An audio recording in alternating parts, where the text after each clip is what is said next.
on estime à peu près 400 000 personnes, le nombre de personnes qui sont encore prises en étau, avec des combats qui continuent, qui s'intensifient vers la fin de la reprise de la ville. Donc la reprise de la ville a aussi donné lieu à des déplacements massifs de population vers les camps qui sont situés au sud de la ville et une partie vers la partie est de la ville, qui a déjà été libérée. Et on observe aussi beaucoup de mouvements pendulaires entre les quartiers de population. Là, on parle de populations déplacées qui ont vécu pendant 2 ans donc, sous le contrôle de l'État islamique, donc qui ont eu très peu d'accès à des besoins de base. Il y a eu le manque de rentrée de nourriture dans la ville, parce que les accès ont été bloqués en partie.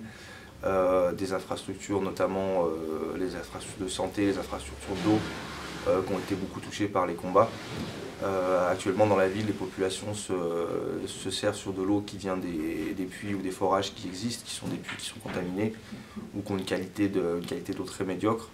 Et on a des taux de diarrhée qui sont reportés par les acteurs médicaux assez importants. Voilà.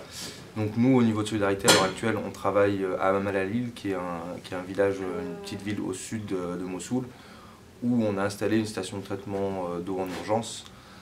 Cette station, elle nous permet à l'heure actuelle de donner de l'eau à plusieurs partenaires qui alimentent les camps déplacés.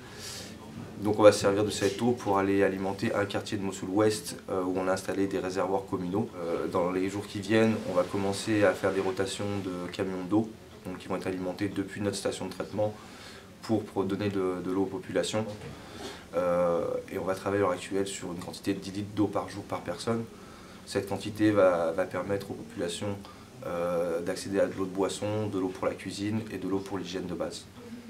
En parallèle de ça, nous allons faire des distributions de kits d'hygiène, qui sont composés d'articles essentiels à l'hygiène, plus des jerrycans, afin que les populations puissent stocker leur eau et éviter des surcontaminations. Du coup, si la réponse humanitaire commence à se mettre en place sur la partie ouest de la ville, il y a encore de gros besoins et beaucoup de besoins qui ne sont pas couverts.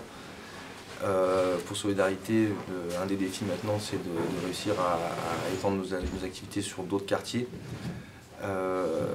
Donc pour l'instant, on travaille sur un seul quartier et l'idée c'est de pouvoir faire grossir cette mission, de développer, la pérenniser en ayant des équipes qui soient très performantes et notamment qui aient la capacité de travailler avec des équipes recrutées sur place, donc dans Mossoul même, et de travailler à distance quand on ne pourra pas avoir accès.